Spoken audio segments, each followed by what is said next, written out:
Hey everybody, today I'm going to show you one of my favorite AI tools. If you're like me and you're learning something new in technology, you may want something that is very simple and straightforward and easy to use. And that is what BRISK is for me. I use it a lot, especially for web-based content, websites, YouTube links, um, digital media, digital reading, like digital PDF. Obviously, PDFs are digital, but things that live on a website. That is what this is best for, but you also can use it in other ways. Essentially, BRISK is an extension to your browser. It is free to use, and let me show you what it is. BRISK is BRISK. This is my Google search, and it will take me to the website, the homepage. You have to set up an account, so just know that in advance. But let's see what kind of tools are available. There are at least 30 kinds of tools. Presentation maker, lesson plan generator, quiz generator, creating anything tool. You can use it to generate student feedback, change the level of language. Let's see some other tools that it may have. So here's some favorites. Batch feedback. If you have a whole bunch of students and you need to get some feedback generated in bulk, it will make a presentation. It makes quizzes, so it would be great for your students to work on quizzing themselves. It would also be great, to import into Canvas if you use Canvas quizzing. This could be helpful possibly to you. There are three ways to use it. BRISK extension, which is what I was talking about, which is an extension to your browser. There's BRISK Boost for students, student-facing AI-powered chat experience with teacher control built in. So you can control how they use it. And then the BRISK website experience. So on BRISK, you have some tools on the website itself. And then here is how you download the extension. I'll show you that in a minute. A lot of this stuff is created for K-12 facing instruction. So for instance, you may not be using ACT practice testing, or you may not need it for 504 IEP plans, or some of the active learning strategies are a little bit elementary, if you will, but there are some things that you could use as well. So just know that it's got all kinds of things. In addition, it can help you with your emails. It can help you generate letters of recommendation and some things like that. So it has a lot to offer. I use it primarily as a web browser extension. So if you want to use it that way, you would download the free extension, and I'll show you what that looks like. Let's say that my students are looking at Jerome Bruner, who was a educational psychology researcher. So Jerome Bruner, um, I'm going to go to Wikipedia. Don't come at me. I wouldn't necessarily do this in my class. I just want to show you the tool, and I don't want to get bogged down in finding the right resources and all that kind of stuff. So here I am on Wikipedia. This right here at the bottom right-hand corner of my browser is a weird looking kind of bee with an arrow. That is BRISK. That is the extension.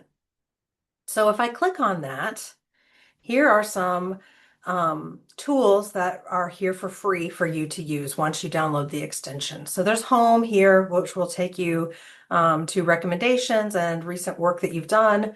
There's a safety pin or safety clip, so that will tell you that you can upload images, PDFs, and Word documents. So if you had a PDF, for instance, or if you had Word docs of like your lecture notes that you wanted to use instead of Wikipedia, you could do that here. And then there are some other things as well. Ask for help, frequently asked questions, manage your plan, basic, customer service type stuff. Okay, then you have the option of create, give feedback, change the level. Inspect writing is grayed out because this is not my writing. This would be used if, for instance, I was on Google Doc and I had a document that I had written. I could inspect the writing there. Boost students' activity, and if you don't see what you're looking for, you can type it in here on the search engine. So let's look at each of these. I'm going to start with change level. Change level allows you to change the reading level of the content that you are currently surfing on the web. So for instance, let's say that I am My students are looking at Jerome Bruner, and I currently have it set for university level. I want them to read at a university level. I want them to read it in English with standard AI. Um, but maybe I want them to be at like a 10th grade level. Maybe they're, a little bit behind or something, and they're not really understanding what I want them to understand from it. I still want them to learn it to read it in English, but this could be helpful if you have students who English is not their first language. They can change the reading to their home language if they wish. And standard AI just means that the speed at which it's going to process. This is going to output to Google Docs. That's what that means, but you could change it to Microsoft Word as well. And then you push this kind of like rainbow colored change reading level. And in Google Docs, it will create a document that takes this Wikipedia article, and changes the reading level to a 10th grade level, because that's what I set it to do. And there it goes. Once it's done, you can do other things with it. From this, you could make a presentation like a PowerPoint, or you could make a podcast, or you could make it longer, make it shorter, make it more detailed or less detailed. You could translate it to another language. You could make a quiz or a resource or vocab list. Let's just make a quiz. Let's just see what it does. Create a quiz about this article for 10th graders, multiple choice, and I want it to be 5 questions. Now it is going to create a quiz, and here it is. It's a multiple choice quiz that will be 5 questions long from this article. So I could see this being useful for students as a student study aid. I could see it being useful for faculty as sort of an idea generator. If you do a lot of quizzing, for instance, in Canvas, you could use this, but I would always tweak it, of course. I mean, best practices of AI. This would not be a copy and paste for either side, student or faculty, at least in my usage. You also can generate an answer key if you don't know the answers to these questions. Okay, so we're going to go back to the original Wikipedia article. So that is how change level means. Let's look at boost student activity. So create from this web page or start from scratch. I'm going to create from this web page an interactive activity. Select a class. I don't have one listed. So I'd have to add one, add class name, MED 199, let's just say. Create an activity about an attached web page. So it'll give you an option between a debate, a tutor, a hook, brainstorming. I want them to debate. You can add a rubric, you can add standards, 9th grade level, let's go university level, English, and then, or other language. And then there are some activity ideas. And so here comes the ideas. So some guardrails, some learning objectives, AI guardrails. You are a debate coach facilitating structured academic discourse on Jerome Bruner's contributions to educational psychology and cognitive learning theory, et cetera, et cetera. Here's the scaffolding. So you have this all set up. And then you create the activity, and you could have your students engage with this activity. So just like that, here it is.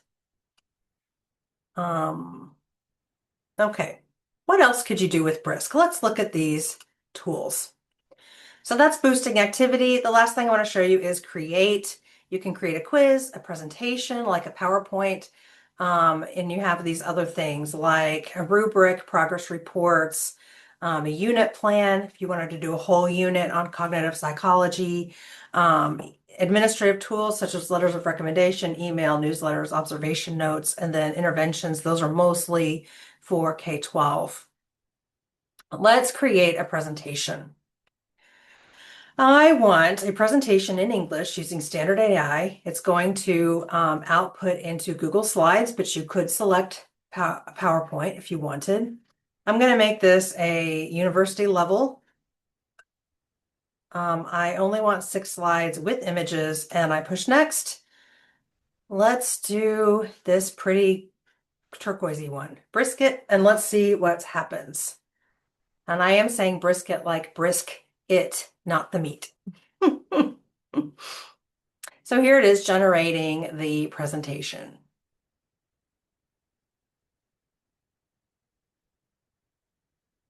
There it is. Joan Bruner, educational theory, pioneering cognitive psychology. Obviously, what I would hope my students would do if they chose to use this would not be to just rip off Wikipedia. I would obviously hope that they would use this, if they use it at all, as a starting point or as a way to organize their thoughts. I would not expect this to be the final product if they were doing a presentation that required some kind of slides. So, I'm not advocating that this would be your primary source. So just know that in advance. That's not what I'm saying. It also asks for feedback here. Please rate your response. You can add more slides or quiz here, vocabulary and resources. You can do all of that from this Google Slides. I'm going to close that for now so you can see the PowerPoint. So here's slide 2, slide 3, 4, 5. It compares it to Piaget, 6 and 7. So that would be what your slides might look like. And then lastly, let's create a podcast. I love podcasts. I could see this being useful for students who may be commuting and don't have a lot of time to sit and read because they're driving, or students who need another entry point or another way to experience that material because reading is not something that they comprehend in and of itself. Maybe a podcast would help them to understand the content more. So I have this set as a podcast. It can be in another language. I have it set for English, standard AI. It's going to output as a podcast. 1 to 2, you can set the length. I'm going to set it to 1 to 2 minutes, and I want it to be at a university level. So I'm going to push go, brisk it, and let's hear what it has for us. Obviously, you can adjust the speed here and the volume. It will type out a transcript. It has 2 speakers, Maria and David. And so let's hear what they have to say. Welcome to our podcast.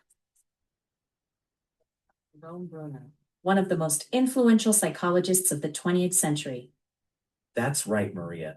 Bruner was a true pioneer in cognitive psychology. And there you go. That's a podcast. So I hope this is helpful. I hope there's some things here that you might be able to use. I'm always open to feedback or other questions that you may have that I didn't cover here. You can always reach out to us at cfd@usm.edu and have a great semester. Take care. Bye-bye.